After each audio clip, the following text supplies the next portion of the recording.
You're listening to the Empowered to Heal podcast. I'm your host, Dina T, and I'm so excited to take you on a journey through stories of everyday experts as we share the ways we've harnessed the power inside us to improve the quality of our lives and the health of our minds.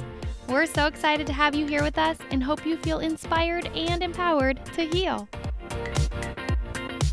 Hello, you beautiful souls. I am so excited that you guys are joining us today. I am sitting here just fully in pure bliss after having the opportunity to interview the wonderful and so beautifully intelligent and spiritually strong Denise DeSimone. She is an utter inspiration, and I can't believe I just had the opportunity to spend time learning from her, and I'm really excited to share this interview with you guys today. I want to share a little bit about Denise's background so you know kind of what brought her to where she is today and how this beautiful, brilliant soul got to the place of experiencing life through love and peace.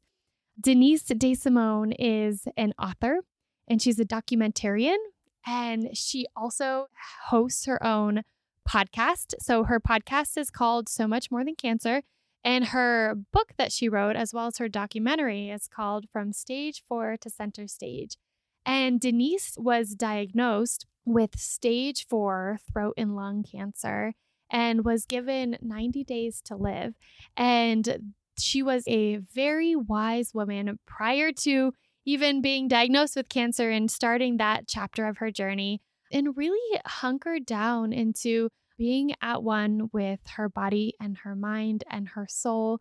She practiced holistic healing. Prior to having cancer, she was a natural healer, practicing polarity and Reiki and other modalities of healing. And then once she overcame cancer, she started becoming a cancer wellness coach. And she's an author, sharing her journey through writing, through her documentary, through speaking and interviewing others, traveling the country and sharing about her journey. And also, a really cool tidbit, she is a singer-songwriter, and a very, sounds like the work that she's done in her songwriting and her singing is a collection in a deep spiritual manner as well. And so today, I was so eager and excited to learn from Denise about how did you strengthen your mind and your spirit and your soul to this degree, facing death, facing extremely painful, hard next steps in treatment. And then being here today, 15 years later, 15 years after she was diagnosed and told she would only have 90 days to live, she is still here spreading her joy and her knowledge and wisdom and imparting that on others and building relationships with all that she comes across, with everyone that she meets. And I wanted to understand why, because if you guys are anything like me, which I think you are, this is something that seems so beautiful and inspiring and yet so difficult and hard. And today, Denise unlocks some secrets around mindset, some secrets around heart set and faith, and secrets around perspective and healing that I think will truly rock your world and help you identify and see ways that you can live with more peace in your life and recognize that you are love. So without further ado, I am going to bring you Denise DeSimone.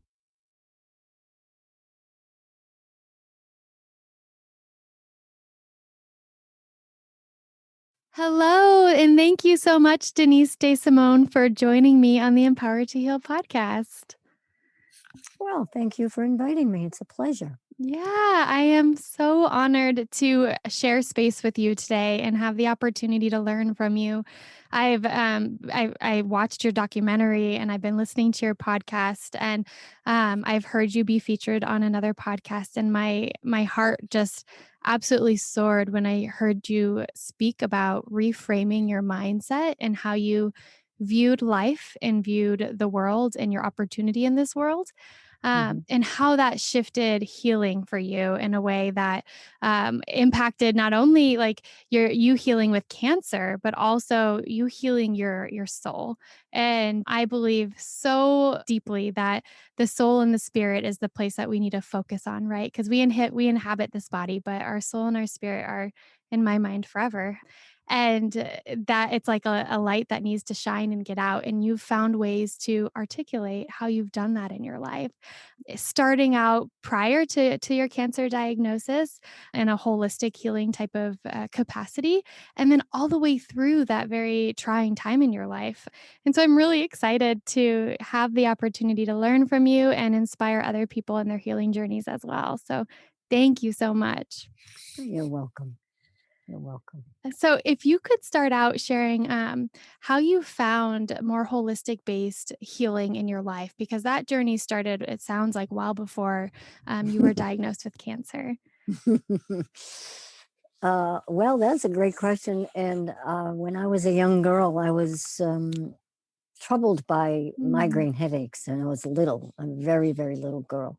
And I had the experience of a grandmother who was absolutely gifted in holistic healing, but I mean, I'm 65 years old this year, so this Mm. was 60 years ago in 1960.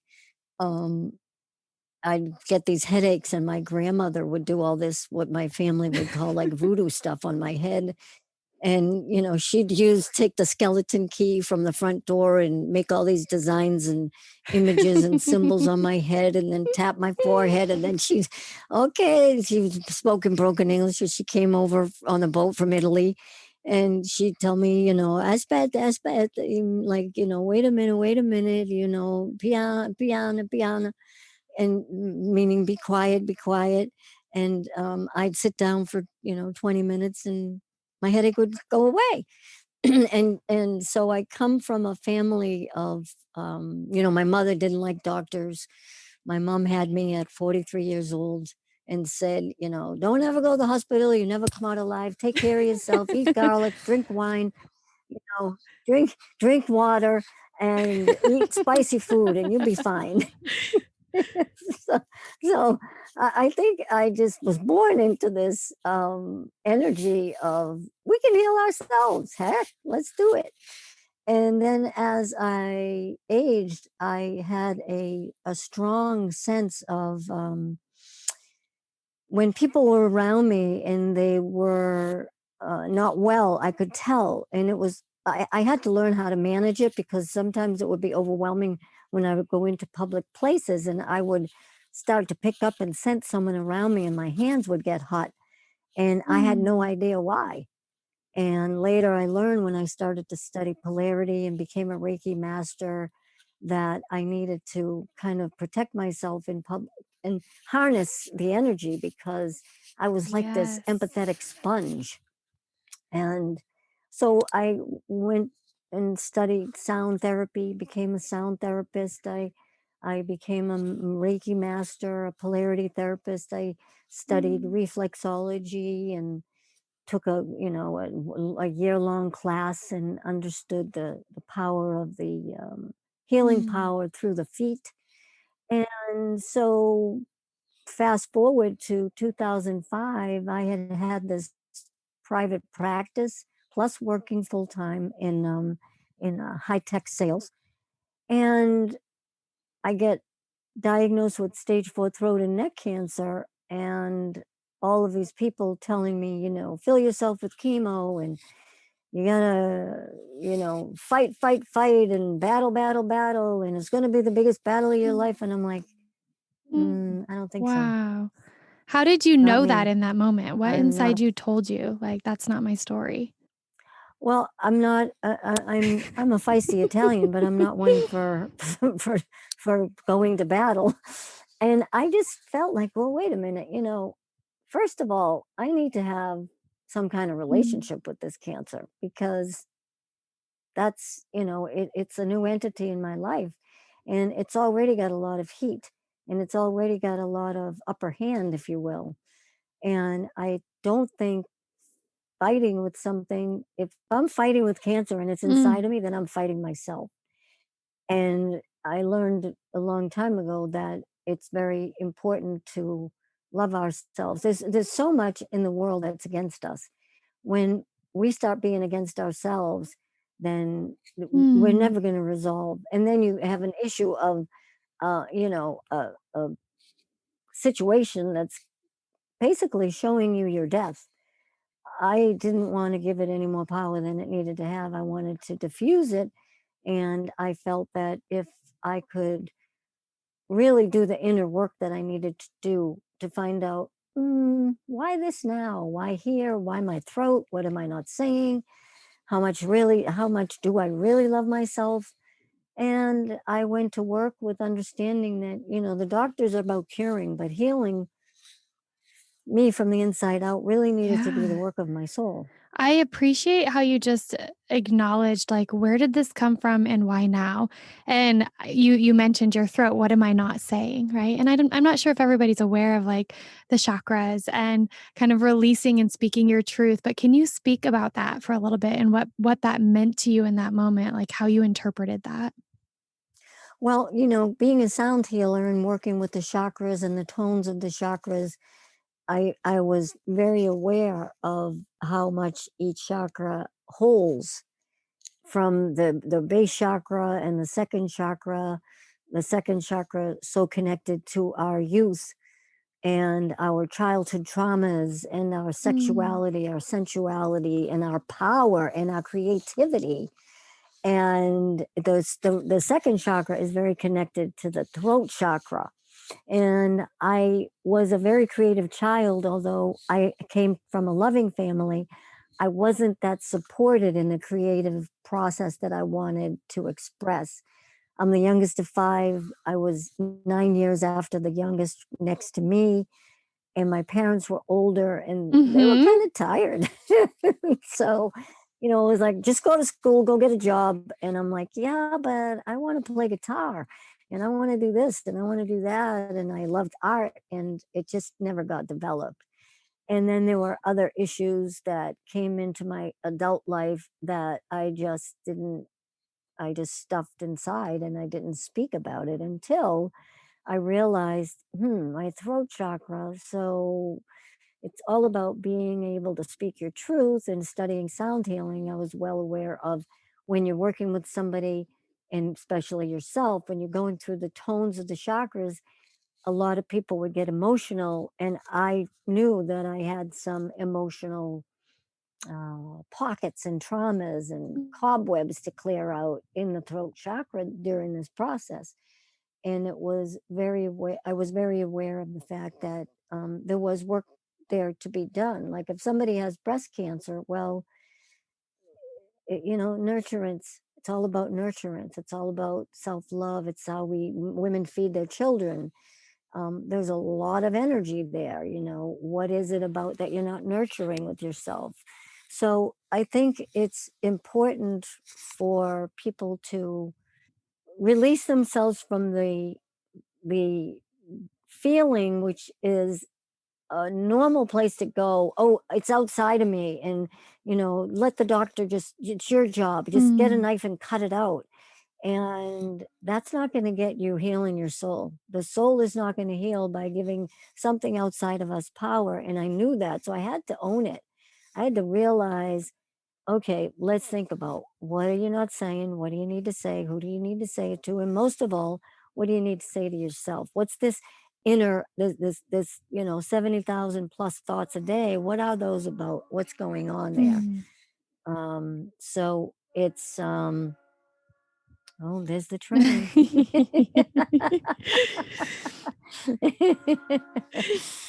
So it's really it was important for me to get to that place. And I had the knowledge because of my background. That's why I'm out there sharing this with people, Yeah. because I'm a cancer wellness coach now, and I work with people in their spiritual. I always say to them, I'm not interested in what you're eating, I'm interested in what's eating you. Mm. Mm. If you want to talk about what you're eating and how to go, treat this nutritionally, then go talk to a nutritionist. But I want to know what's eating you. And you allude in that statement and throughout your speakings and your teachings, you allude to the power that the mind has over the rest of the body. And I think a lot of us, myself included, have gone through parts of our life experiencing our bodies separated from our mind, right? And our medical system here in the United States is very focused in that way, right? Like mental health is completely separated from the medical field if you had to go to a primary care physician, right? And the two often don't intertwine. But the reality is we are one being, right? And we work our whole brain, our body, it all works together. And you start speaking about like the power of the mind and the thoughts in the mind. And can you share a little bit more with us around that? Well, I would like to think, and I've seen it, and I've seen glimpses of it, that the traditional allopathic medical, if you will, is opening up to the possibility Hmm. of the body mind connection. Absolutely. Now, is it a high percentage? Absolutely not. Is it a hope? And there are signs that it's coming into the limelight more.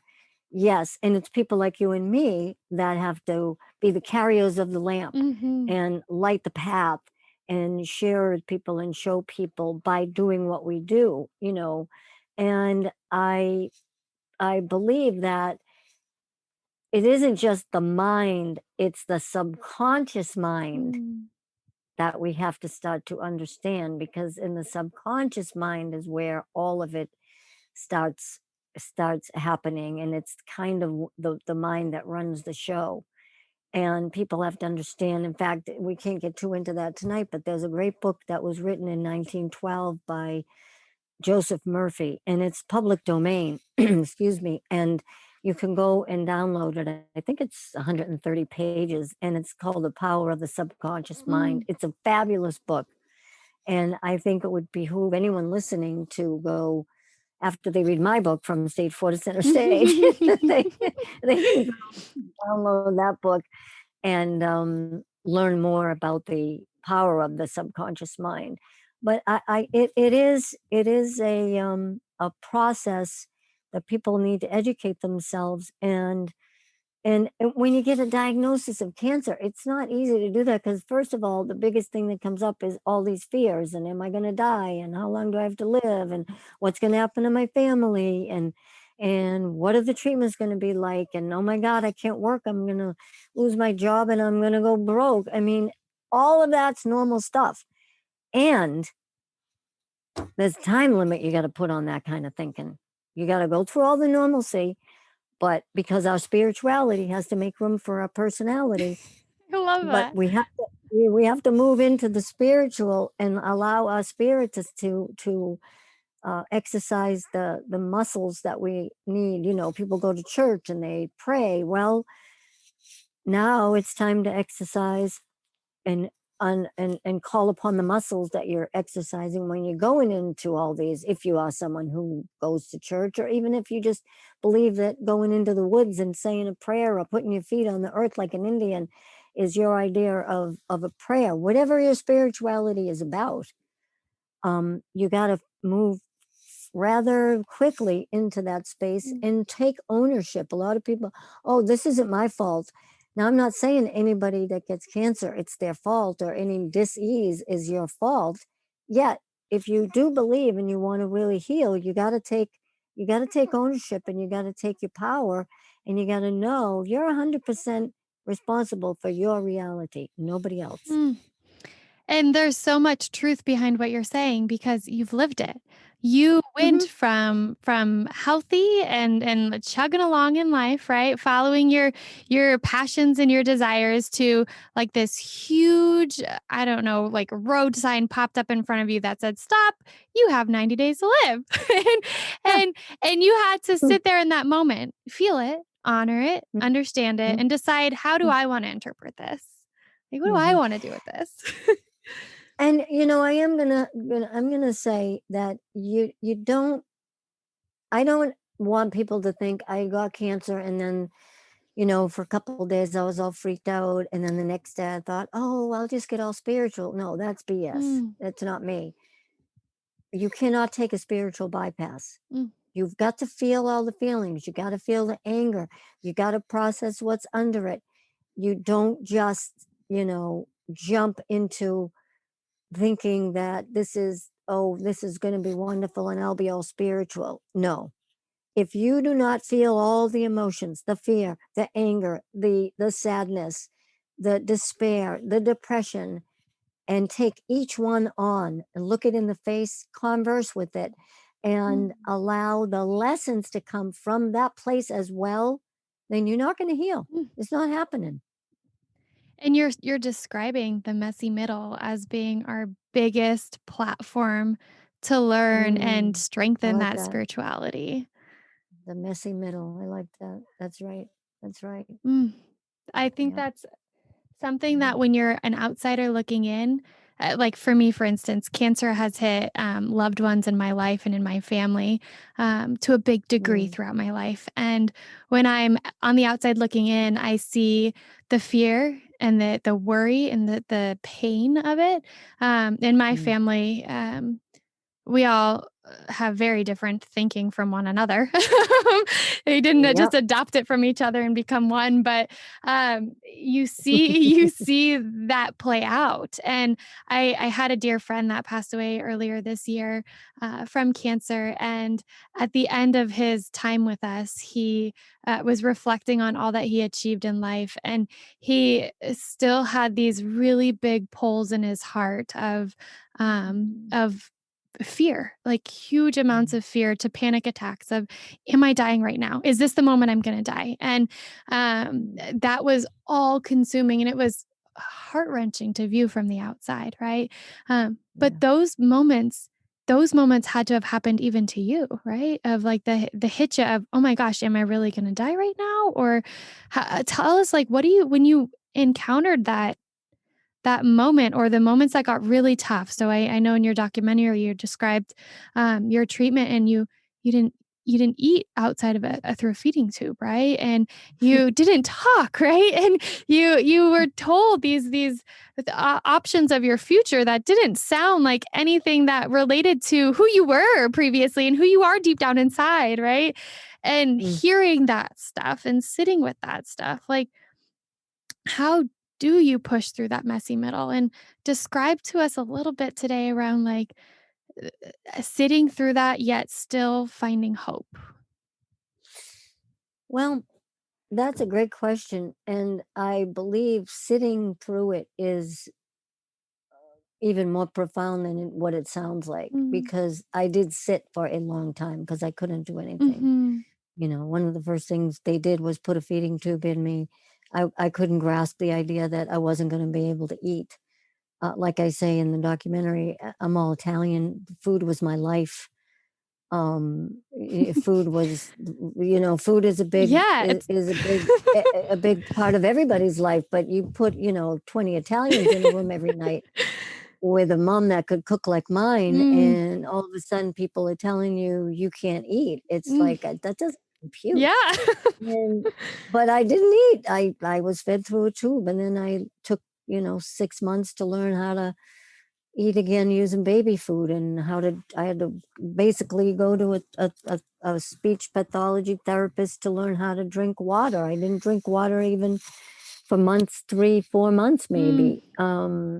So yeah, I always say that my navel is my birth, and my scar from my feeding tube is my rebirth. It was a rebirth. wow. I had a feeding tube in for 9 months, and I had a lot of radiation, so it caused me not to be able. I lost all taste for a long, long time, and I lost the ability to really speak, that people could understand what I was saying. And but yet it gave me a lot of time to think about what I thought about. Mm, And what I realized was I wasn't afraid of dying.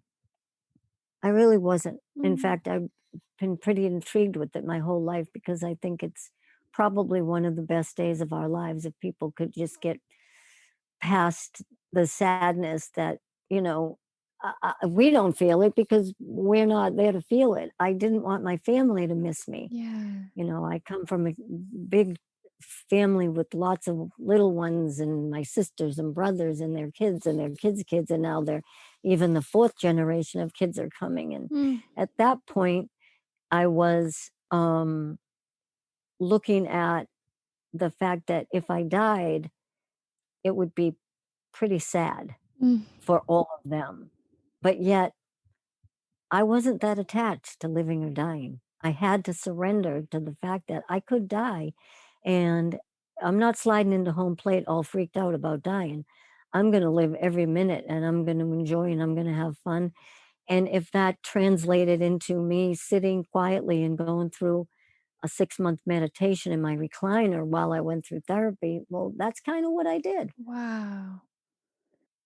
And I encourage people to understand that death, well, first of all, you know, I, nobody wants to die. I mean, I'm 65 years old, and I never thought I'd live 15 years after that diagnosis.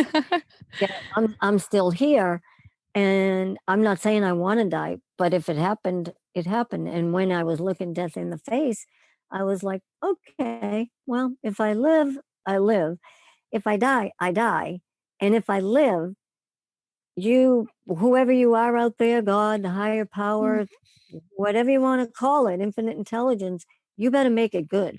You better help me co-create a life that is really powerful and get something done that helps people, because I'm not staying here to just go, sell technology to hospitals again. That ain't So you're living in a place where now you are releasing that spirit. Like what you just described, I'm in awe of, like, first to tackle your relationship with death. Like, holy moly, that is deep. And then on top of that, to say, all right, like, if I'm getting this chance to live, like, it's gonna be on my terms of what I feel called and pulled to do, which sounds really beautiful, but in reality, every single one of us listening right now has things that we feel like we're doing out of obligation and not pursuing something that we're feeling called to do, right? Like, I think that's right. so relatable on every level. That's right. And I just didn't want to die with my music still in me. Mm, I really didn't, mm, and I said to help me help a lot of people. And then, in my book, excuse me, from stage 4 to center stage, I wrote a book based on the journey I took. And I'm a singer. I sing, I play guitar. I couldn't sing. I couldn't eke a note for about, I don't know, at least a year. mm.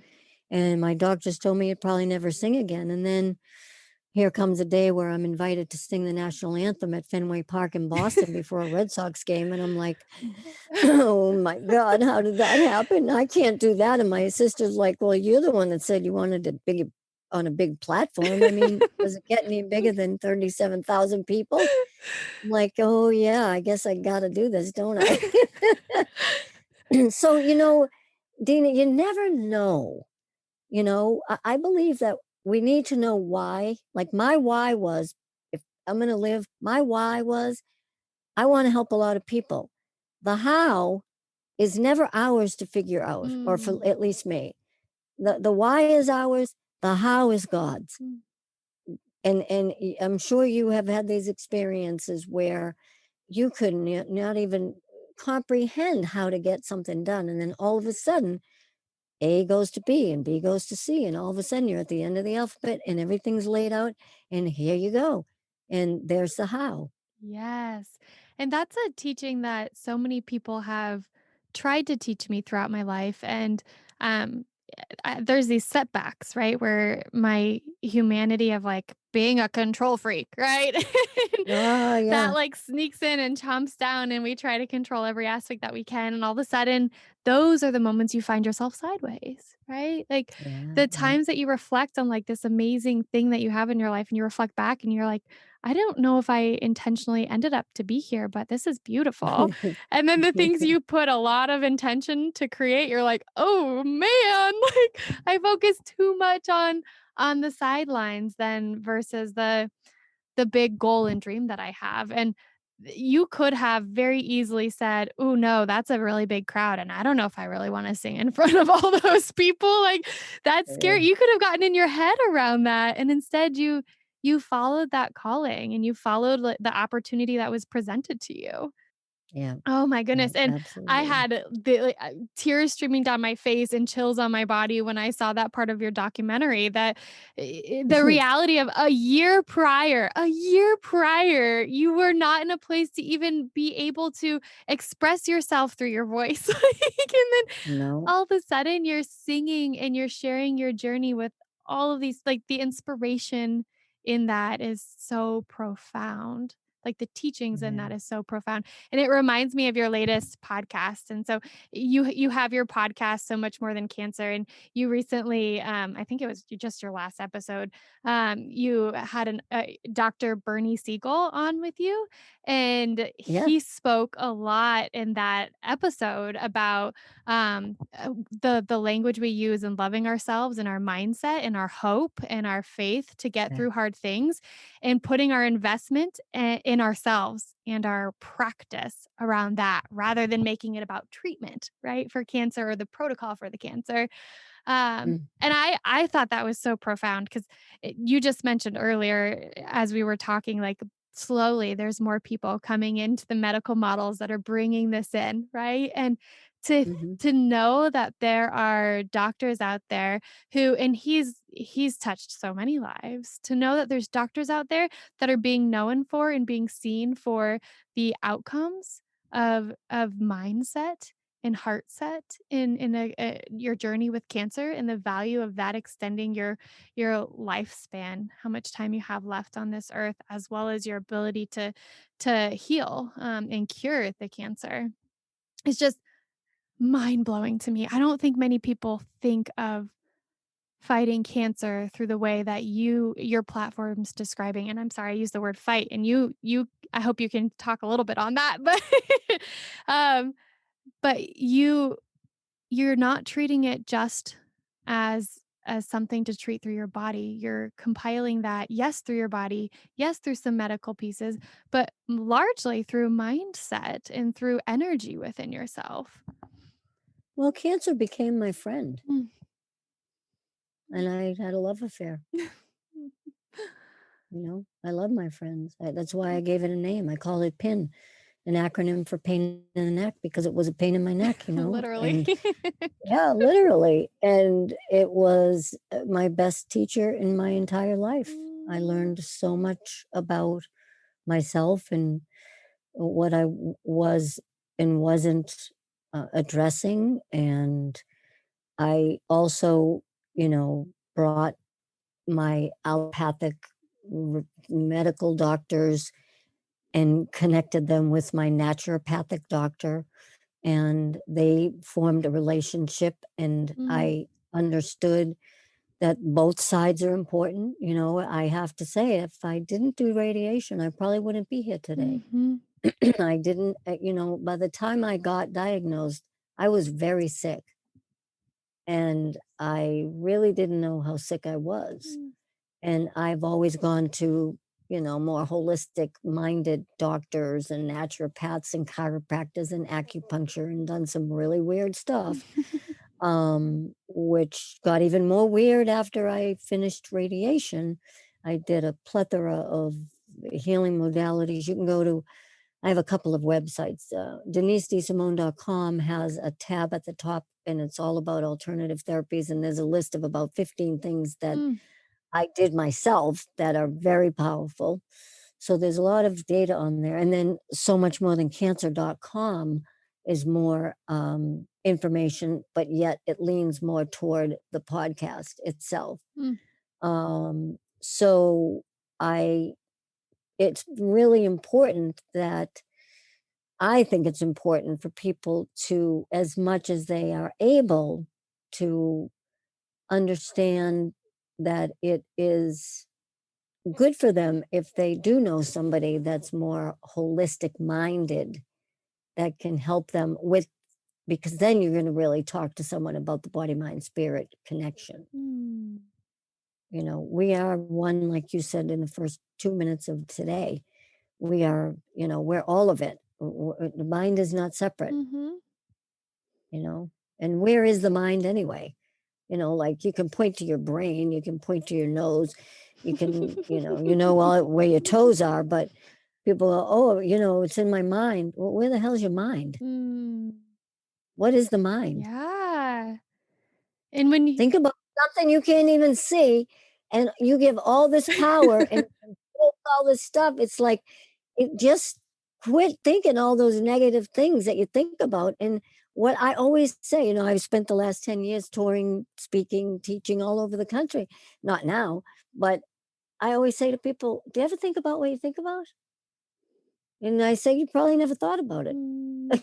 Because if you thought about what you thought about, you'd start to realize that you 90% of the time are thinking something negative, or Yes. you back. You're 2 years ago, why I didn't do this and I should have done that, or I'm worried about what's going to happen in the future.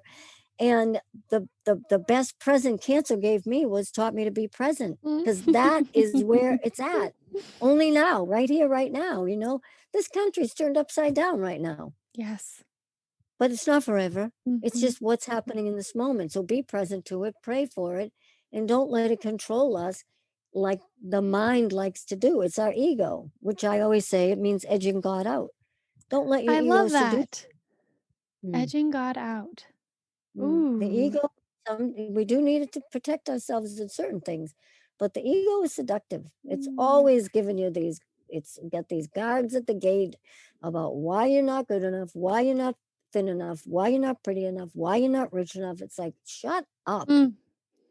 And you speak about automatic negative thoughts, and that's like a cognitive behavioral therapy term in my field that I come from. And these are the ants, automatic negative thoughts, ants. And you talked about having to learn and find ways to stomp those ants out, right? Get rid of those ants. And I think that's the awareness of the ants is half the battle, right? Like when you were just talking about, like, have you ever thought about what you thought about? Like, the Yeah. awareness, just even recognizing it's there is literally the one of the biggest ways to boot them out, right? Because once you see it, you're like, Well, wait a second. y- yeah, and I'm only because of who I am. I'm not.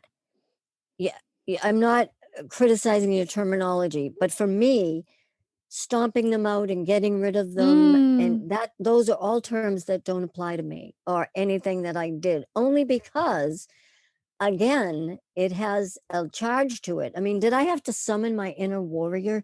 Do we have to summon our warrior people to be able to stand strong in our beliefs and what we do? Yes. mm, But I believe that in order to think about what you think about and understand that these negative thoughts they run the show, is trying to stomp them out and get rid of them is mm, only going to push away, and it's going to, when you resist, something is going to persist. mm, So for me, sitting in my recliner thinking about what I'm thinking about, being aware of how much negative thoughts I had, I started to invite those thoughts to teach me more. What do you mm, hear? Why are you acting? Why are you telling me this?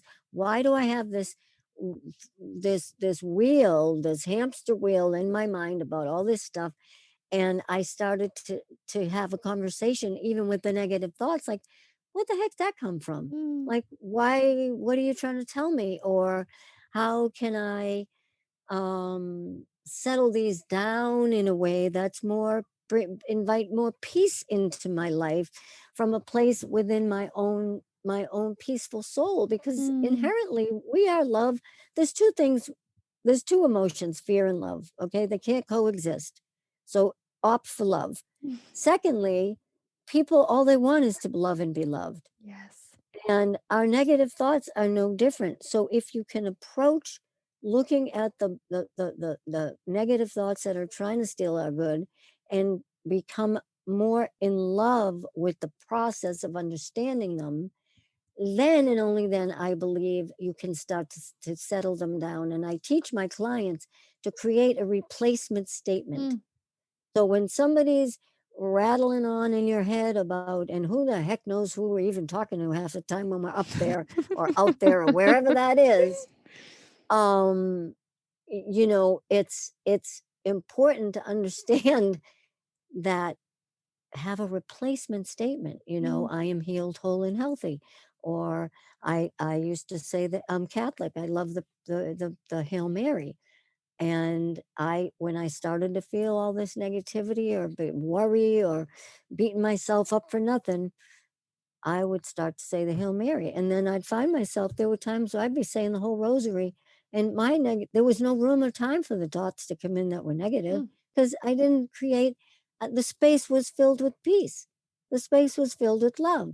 The space had more energy that was soothing and calming. Mm.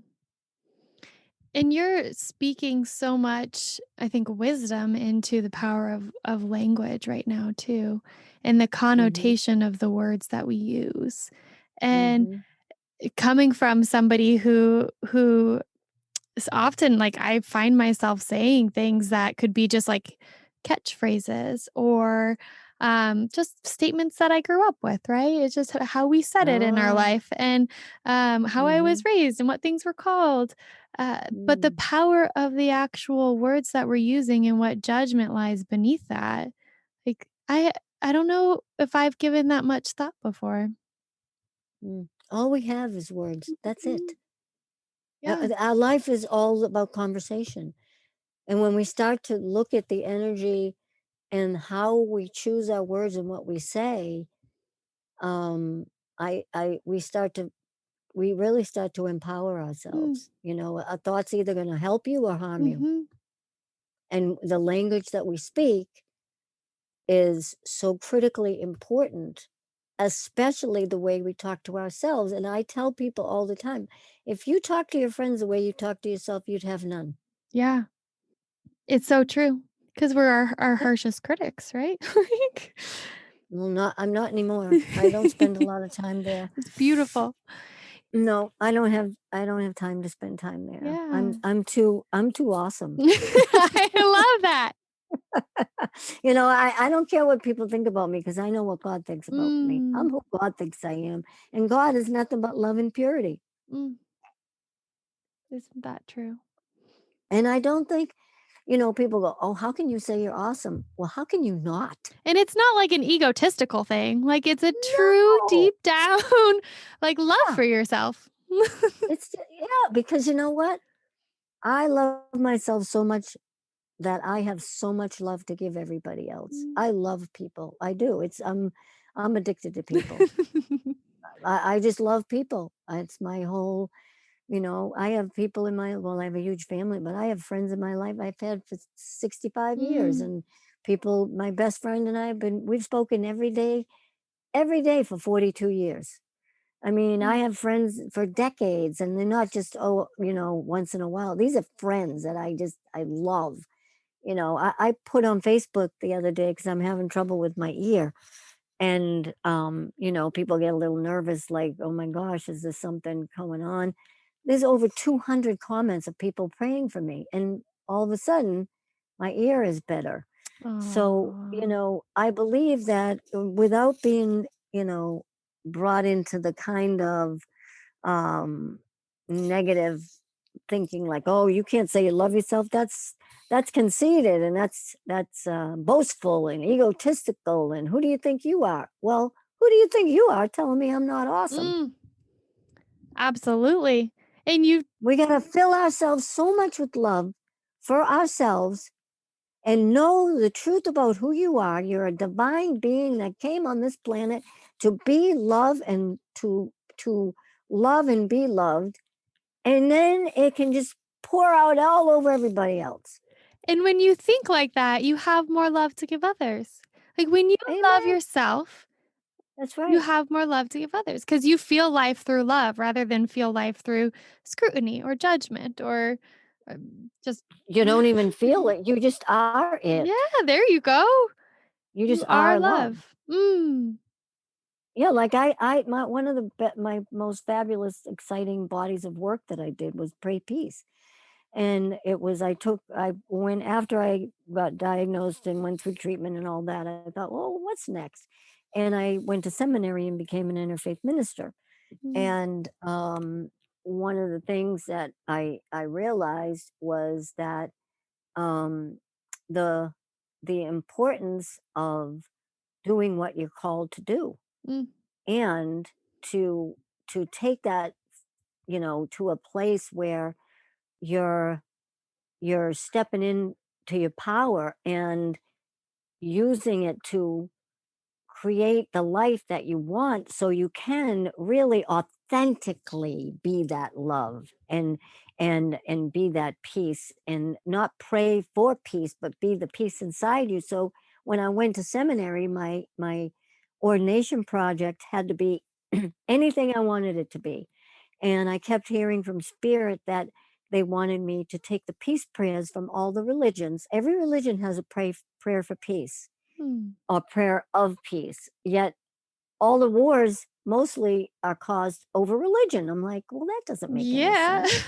So I went down to Nashville, and I have a lot of CDs and stuff that I've done, and I do all the recording for my CDs in Nashville. So I went down with some friends and that live there, and I went down and I recorded all this beautiful background music, and then I took the prayers, all the peace prayers from the religions, and I spoke the prayer over the background of the music. And then I created a um, a DVD of all 85 slides from all people, places, and things around the world, and created it and timed it all to the music.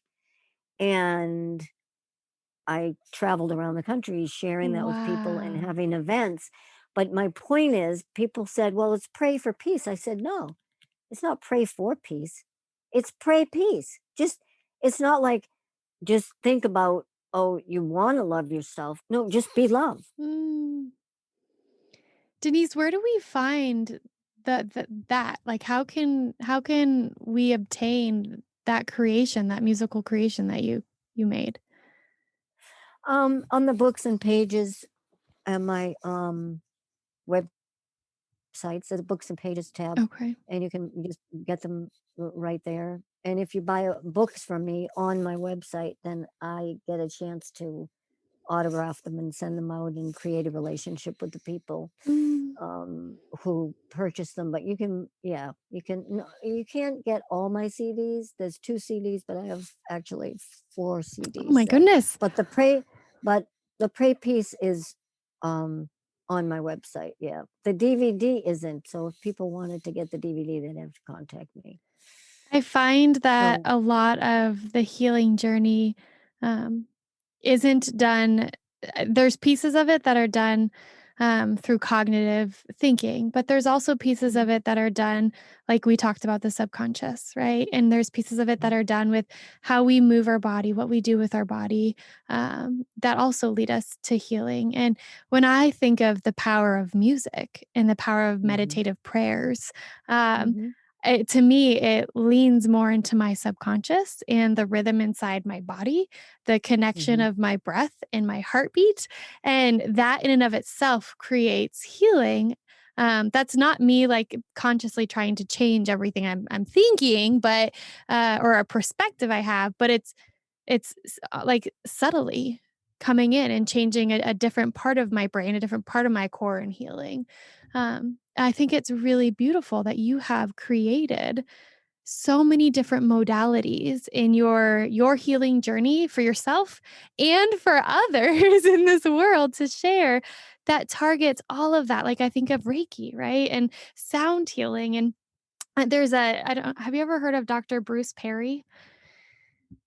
Yes. So he's Not so familiar, but I have heard of him. Yeah, he's an author and has some strong research out there, and he created the neurosequential model for healing. And he talks about the processing of our brain and how some of what we process and heal through is considered like top down. So the forward prefrontal cortex and cognitive thoughts down healing, and then there's healing that's considered bottom up, and bottom up healing starts with like your brainstem and the rhythmic input. And the power of bottom up healing is you don't have to have um if you think of your when you're really, really stressed, like, your cognitive functioning is already limited, right? And so it's not Yes. focusing on that, you're taking in things around you, or you're doing things in your life that, treats that brainstem, that rhythmic pattern of your body, that healing energy that then slows your brain down so you can access your cognitions easier.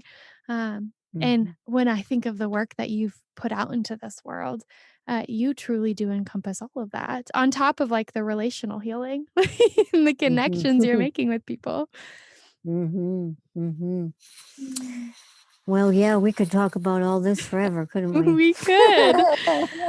We seriously could. I just get so jazzed about reframing our ability to understand what healing means. And Yeah. you have showcased in so many ways how you've healed, but also how you inspire people to heal. And healing, you've healed your soul, but you've also the power of the soul, the power of the mind. You've healed your body. Mm. And I want to say one last thing.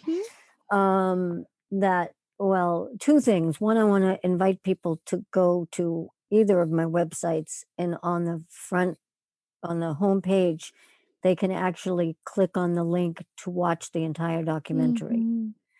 Mhm. And also they can go and listen to any of the podcasts that I've done as well. But the last thing is important.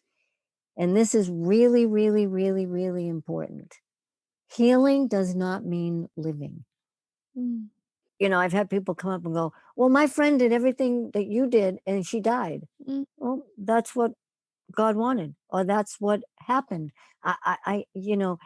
Healing doesn't, that's why I wasn't so attached to living or dying. I Mm. just held it with an open palm, and whatever was to be was to be. And healing, people can't get freaked out. Well, I did this, and I have worked with so many people. In fact, one of my favorite clients just passed away a few months ago, and we did a lot of great work every week for like 6 months. And she came to me and was very sick, and did not want to die. She was not young, but she wasn't elderly either. Mhm. She was just a few years older than me, but she had a lot of reasons to live. And unfortunately, she was really sick. But by the time she passed, after she passed, her family sent me a beautiful letter and said, "The work she did with you helped her heal her soul, and she was so at peace when she transitioned." Mm. That's what's important, Yeah. because you don't know. You and I don't know. I know I'm talking to you right now. I have no idea what's on the other side of that door when I leave. Mhm. You don't know. Mm. So, do the work to heal all the time, every day, whether you're diagnosed with something or you just living life. And here we go. Everything, look today, everything turned upside down all of a sudden. Yeah. It's time to just know that it's important for each and every one of us to find peace inside our soul, love, extend it out there, we are the light workers. We are here to raise the vibration on the planet of love, and we are moving into a fifth dimension where we all have to come together. That's why things are so polarized right now. They cannot continue this way, but it is happening, so we can pull it all in and come to the center and start to really, really, truly heal. And it doesn't mean we're all going to stay alive through this. Mm. That's powerful. I haven't thought of it through that polar way, like the polar opposites that's happening in our universe right now, our world, our country, and how we have to bring that together in order Hmm. to heal through it. Hmm. Mm. Yeah. Thank you so much, Denise. Is there any other tidbits of information you want to share around? I know you mentioned both of your websites. You've mentioned your book and your documentary and your CDs today and your podcast. I would encourage everybody listening to this, please, please, please check out Denise DeSimone's website. I have been so moved and inspired, even before getting the chance to meet and speak with you today. You truly have a way with words and with energy from across a screen and years ago that you're still bringing to the presence for your viewers. And so I encourage everybody to take the time. You will be moved throughout following Denise's journey. So Well, thank you. I don't know what's next on the agenda for me right now. I'm just spending the winter in Florida because Boston's too cold. And I'm kind of just letting spirit lead the way, and I'll probably put resurrect a course that I teach, and maybe I'll give you some information about that. But for right now, just be happy, just find your joy and stay in that no matter what. Thank you so much, Denise. And All right. on that note, I hope that I continue to stay in contact with you and further this Sure. friendship that we've started. You are truly an inspiration. And thank you so much for sharing your wisdom and helping people on their journey to become empowered to heal. Well, you're doing good work, and God bless you, and keep it up because the world needs your voice. You're very smart and you're insightful, and uh, everybody has their pod of people that they can inspire, and I just know yours is going to get wider and wider and wider. Oh, that means so much to me, Denise. Thank you. All right, Thank you. honey. Take care. Ciao. Thank you so much for tuning in today. I hope you are feeling inspired and empowered in your own healing journey. I know that many of you listening might be reflecting on your own stories that you may feel called to share. If so, please reach out to me at dinat@empowertoheal.com. That's DENAT@empower2heal.com. Or drop me a message through my Instagram handle at empower2heal. I would love to connect with you and learn about your journeys so that we can hopefully continue to spread these powerful life lessons on empowering ourselves to heal. My contacts will also be linked in the show notes below so that you can easily find me.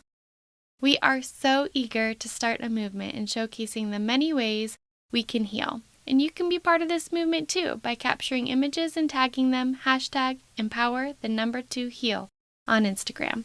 We look forward to seeing all the ways that you are empowered to heal. I love you, beautiful souls, and thank you so much. Please be sure to subscribe, like, and review.